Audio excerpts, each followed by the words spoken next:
ये है coast guard का ऑफिशियल सिलेबस, ठीक है, जहाँ पे अपना टॉपिक है साउंड एंड वेव, दूसरा टॉपिक है एटॉमिक स्ट्रक्चर। आज के जो क्वेश्चंस पिक किए हैं वो इन 2 टॉपिक से पिक किए हैं। डेफिनेटली आपको स्कोर कमेंट करके बताना है आपका स्कोर कितना रहने वाला है। पार्ट नंबर 10 होने वाला है। स्पेशली ये बता दूं आपसे, इससे पहले जो मैंने 9 पार्ट कराए हैं, इन्हीं टॉपिक्स में जो टॉपिक्स यहाँ पे दिए हैं, जैसे force and gravitation, Newton's law of motion, work, power and energy, heat, temperature, metals and non metals, और ऊपर चल देते हैं, जैसे देख लेते हैं इलेक्ट्रिसिटी, अर्थ, प्लेनेट्स, सारे के सारे मैंने जो 9 पार्ट में क्वेश्चन कराए इन्हीं टॉपिक से कराए हैं आपके डीबी एग्जाम के लेवल। डेफिनेटली अगर उन 10 पार्ट्स को मतलब मैं 15 करा दूंगा बिफोर द एग्जाम, डेफिनेटली इनसे बाहर आपका क्वेश्चन नहीं जाने वाला, ठीक है। चलते हैं आगे बढ़ते हैं, क्वेश्चन डिस्कस करते हैं। तो देखो अभी हमने यहाँ पे कर दिया on air force Y group navy SSR MR coast guard DB। अब यहाँ पे मैं पार्ट इसका PDF Telegram channel online education से ले लेना। क्वेश्चन नंबर फर्स्ट यहाँ पे होने वाला है क्या, अस्पतालों एवं चिकित्सालय एवं शल्य चिकित्सा निदान में ध्वनि। अब देखो पहला नंबर क्या है, ध्वनि स्रोतों। मैंने पहला क्वेश्चन क्या बताया, साउंड एंड वेव जो टॉपिक था, और 11वां नंबर आपको दिखाता हूँ चल के कौन सा क्वेश्चन मैंने पिक किया है। परमाणु का ये आ गया ना अपना एटॉमिक स्ट्रक्चर, और भी बाई एग्जाम्पल परमाणु आ गया ना, मौलिक रदरफोर्ड का आ गया ना, मतलब कि दोनों टॉपिक से क्वेश्चन लिए मैंने। ओके, नेक्स्ट बढ़ते हैं। क्वेश्चन नंबर फर्स्ट कि the sources of sound used in medical and surgical diagnosis in hospital. तो उस सोर्स का क्या यूज है जो मेडिकल में यूज किया जाता है, किसमें, सर्जिकल डायग्नोसिस में, ठीक है, हॉस्पिटल्स में। उससे क्या बोला जाता है, तो मैं सिंपल सा बता दूं। इन ऑप्शन यहाँ पे बहुत सारे, बट इतना टाइम अपने पास नहीं है कि आपको हर एक ऑप्शन बताएं, ठीक है। आपको फास्ट से करना है, बस प्रैक्टिस चले। यहाँ पे पराश्रव ध्वनि जिसे बोला जाता है, ठीक है, पराश्रव ध्वनि, ठीक है, इंग्लिश में अल्ट्रासोनिक बोले जाते हैं। अब ये जो होती है ना ह्यूमन, जो आपका मानव की जो श्रवण क्षमता होती है, मानव इन्हें नहीं सुन पाता है, मानव को ये सुनाई नहीं देती। अच्छा, जो मानव को सुनाई देती हैं वो ऑडिएबल होती हैं। कितनी होती हैं वो मैं बता देता हूँ, 20 हर्ट्ज टू 20,000 हर्ट्ज होती है, ठीक है। मानव की जो श्रवण क्षमता की कैपेबिलिटी में कैपेसिटी जो होती है वो इतनी होती है। नेक्स्ट क्वेश्चन है, एक स्पंदशील वस्तु से उत्पन्न हुई ध्वनि की प्रबलता इस पर निर्भर करती है। स्पंदशील वस्तु से, ठीक है, जो ध्वनि की प्रबलता होती है वो किस पे डिपेंड करती है, उसकी पिच पे, उसकी क्वालिटी, उसकी फ्रीक्वेंसी या एम्पलीट्यूड।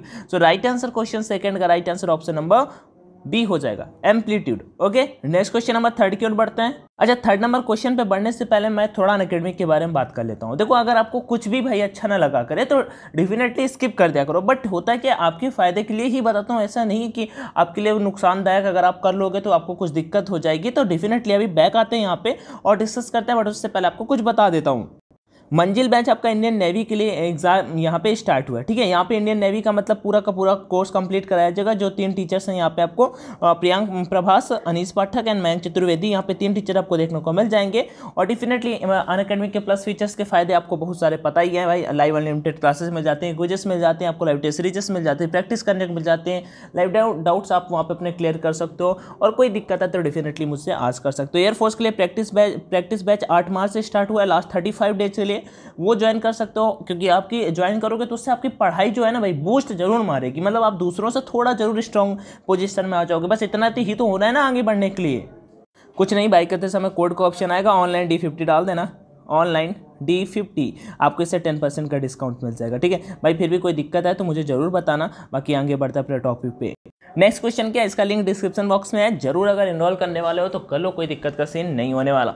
वायु झंकार और घंटियां उन धातुओं की बनी होती हैं जो यह प्रदर्शित करती हैं। जो आपकी वायु झंकार और घंटियां होती हैं किन धातुओं की बनी होती हैं जो यह शो करती हैं, क्या शो करती हैं। 3rd का राइट आंसर आपका ऑप्शन नंबर C हो जाएगा। ऑडियलिटी, जो आपकी ऑडियबिलिटी मतलब शो करते हैं, श्रव्यता जिसे बोलते हैं, ये वह प्रक्रिया है, ठीक है, ये वह प्रक्रिया है जो सुनी जा सके, ठीक है, यह सुनाई देती है। एक मान लो मैं कहता हूँ जो सुनी जा, ऑडियलिटी क्या कौन सी प्रक्रिया, या तो सुनी जा सके, हमें सुनाई देती है। ओके, यह सुनने के योग्य फलता प्रशंसनीय भी होती है। तो क्वेश्चन नंबर 3rd का राइट आंसर ऑप्शन नंबर कौन सा हो जाएगा, ऑप्शन नंबर C हो जाएगा। नेक्स्ट क्वेश्चन नंबर 4 की ओर बढ़ते हैं। सामान्य ज्ञान से होने वाली ध्वनि की प्रबलता है, सामान्य ज्ञान से होने वाली ध्वनि की प्रबलता है कौन सी होगी। 4 का क्या होगा राइट आंसर, वो आपका ऑप्शन नंबर D होगा, केवल 10 डेसिबल। अच्छा, एक लड़ाइयाँ वगैरह मान लो जहाँ पे होती हैं उनके लिए कितना होता है, तो 70 to 80 डेसिबल ऑलमोस्ट। मान लो जहाँ पे मतलब थोड़ा हल्ला, मतलब ज़्यादा कुछ हो जाता है, ठीक है, जहाँ पे मतलब ट्रेन पे कभी जनरल बोगी में गए होगे तो बहुत लड़ाइयाँ होती रहती है, मैंने तो बहुत देखा है, तो ऐसा, ठीक है।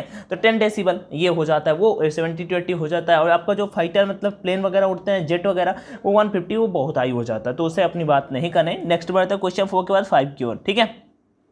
वैसे जहाँ पे ये जो ध्वनि तरंगें होती हैं, ध्वनि की प्रबलता पूछ रहा है तो मैं ध्वनि के बारे में बता देता हूँ। ध्वनि जो होती है आपकी यांत्रिक तरंग होती है। कैसी तरंग होती है? मैकेनिकल वेव होती है।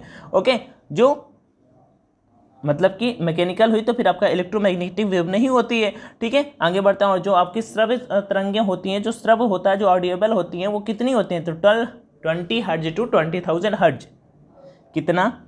20 हर्ज टू 20,000 हर्ज।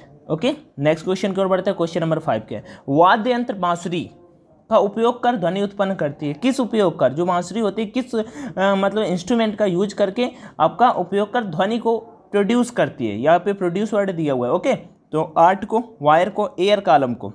भाई ये तो आप लॉजिकली आपने देखा होगा, वाद्य यंत्र बांसुरी वगैरह, तो इसे देखते ही कर पाओगे। एयर कॉलम ये राइट आंसर होता है। नेक्स्ट क्वेश्चन नंबर 6 की ओर बढ़ते हैं। सामान्य वार्तालाप में आ रही ध्वनि की प्रबलता होती है। मतलब मान लो सामान्य बातचीत अपन हम और आप कर रहे हैं एग्जाम्पल के लिए, ठीक है। सामान्य जैसे एयरफोर्स का ग्रुप डिस्कशन होता है, तो उसमें मान लो हमें इसी में रहना होता है, इसी में। अगर हम इससे ऊपर जाते हैं ना तो वो हो जाता है फिश मार्केट। सर क्या बोलते हैं? Don't make a fish market here. मतलब फिश मार्केट भाई मतलब बाजार ना लगाओ, मछली बाजार के हल्ला चें पो करने लगे हो, ठीक है ना। तो मेरा कहने का मतलब है एक लिमिट में, तो 30 to 60 डेसिबल होता है, 30 to 60 डेसिबल होता है। नेक्स्ट क्वेश्चन 60 के 6 के बाद 7 डेसिबल होता है। ये तो आपने बहुत बार सुना होगा। 7 का राइट आंसर क्या होगा बताओ भाई? डेसिबल जो होता है ना, वो आपका एक ध्वनि स्तर का मापन होता है। क्या होता है? एक ध्वनि स्तर का मापन होता है। Measurement of a sound level. Decibel is the measurement of a sound level. Okay, question number 7 का। क्वेश्चन नंबर 8 क्या है? मानव कान आवृत्ति की ध्वनि सुन सकते हैं। कितने आवृत्ति की ध्वनि सुन सकते हैं? 20 हर्ज से नीचे, मतलब बिलो 20। मैंने बोला था आपने आज से कि मानव कान कितने की सुन सकते हैं? 20 हर्ज टू 20,000 हर्ज के मध्य।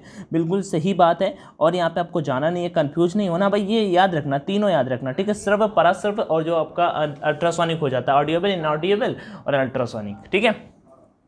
अल्ट्रासोनिक आपका चमगादड़ वगैरह सुन पाते हैं, तो इन चमगादड़ हो गया, सांप हो गया, वो तो मानव कान ये।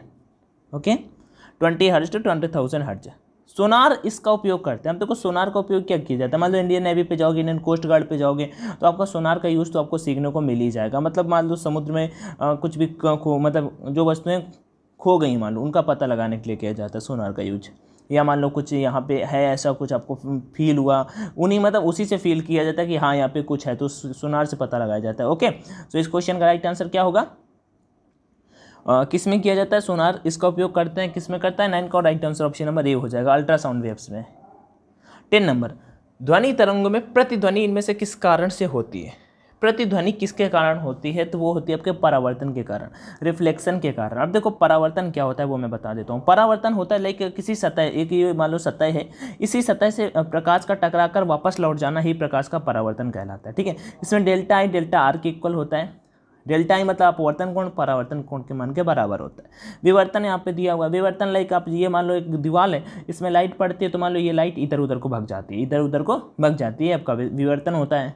तो इस क्वेश्चन का right answer option number B. Next question 11। अभी आपका एटॉमिक स्ट्रक्चर वाले से कुछ क्वेश्चन डिस्कस कर लेते हैं, ठीक है। पदार्थ का परमाणु सिद्धांत निम्न में से किसके द्वारा दिया गया? पदार्थ का परमाणु सिद्धांत किसके द्वारा दिया गया? तो पदार्थ का जो परमाणु सिद्धांत था वो जॉन डाल्टन के द्वारा दिया गया था। आपने 10th में पढ़ा होगा ये क्वेश्चन, जॉन डाल्टन। ओके, वैसे मैं ऑप्शन दिखा देता हूँ, न्यूटन, पास्कल, डाल्टन और एवोगाद्रो। तो पदार्थ का परमाणु सिद्धांत जॉन डाल्टन के द्वारा दिया गया था।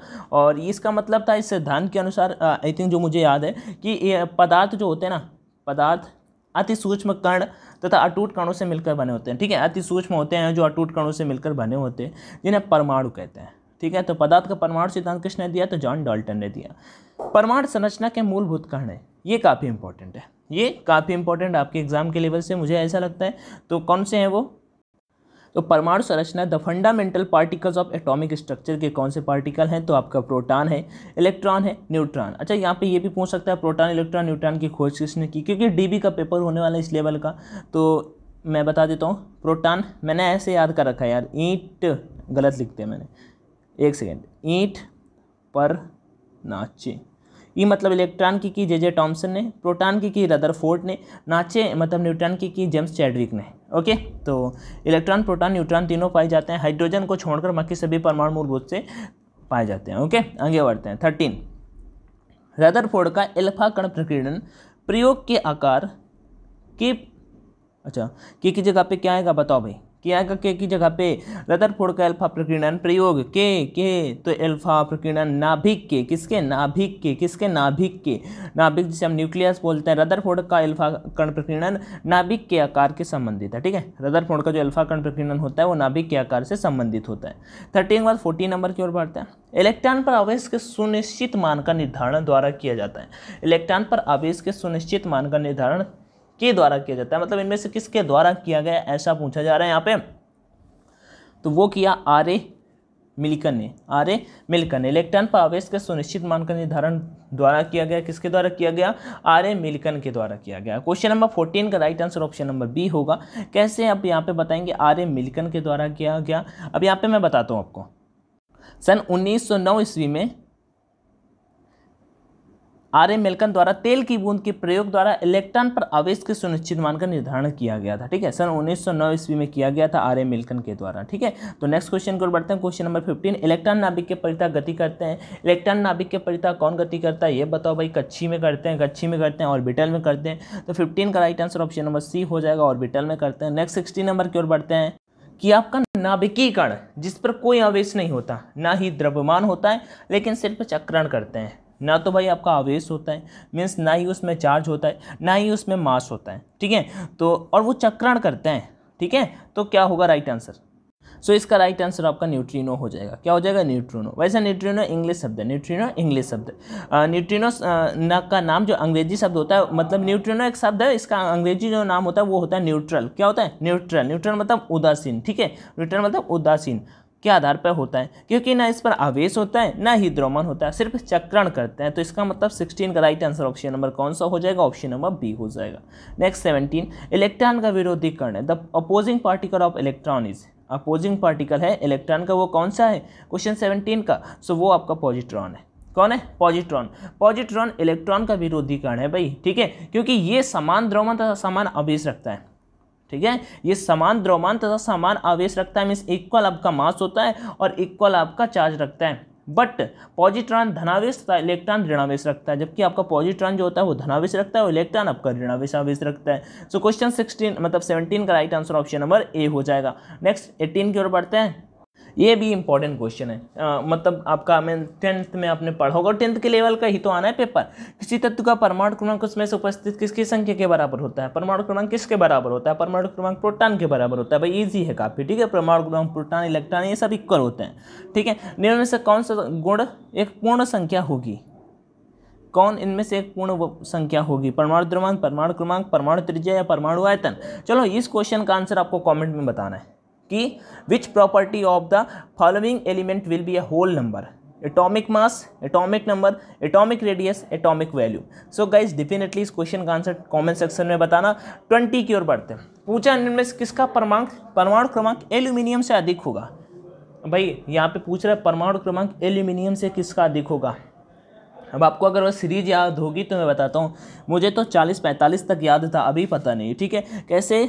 Hydrogen, helium, lithium, beryllium, boron, carbon, nitrogen, oxygen, fluorine, neon, sodium, magnesium, aluminium, silica जिसे गंधक भी बोलते हैं, सिलिका, ठीक है, गंधक, आर्गन, पोटेशियम, कैल्शियम, ठीक है, स्कैंडियम। अब आगे नहीं जाते, यहाँ पे आ जाता हूँ, मैं आपको बताता हूँ जो अपना राइट आंसर होगा ना इसका, वो होगा option number A, phosphorus. Phosphorus का परमाणु क्रमांक जो होता है वो 15 होता है, जबकि एल्यूमिनियम का 13 होता है। तो इसका क्लोज का पूछ रहा था, तो राइट आंसर ऑप्शन नंबर यहाँ पे ये हो जाएगा, ठीक है। कौन होगा? ऑप्शन नंबर ए होगा।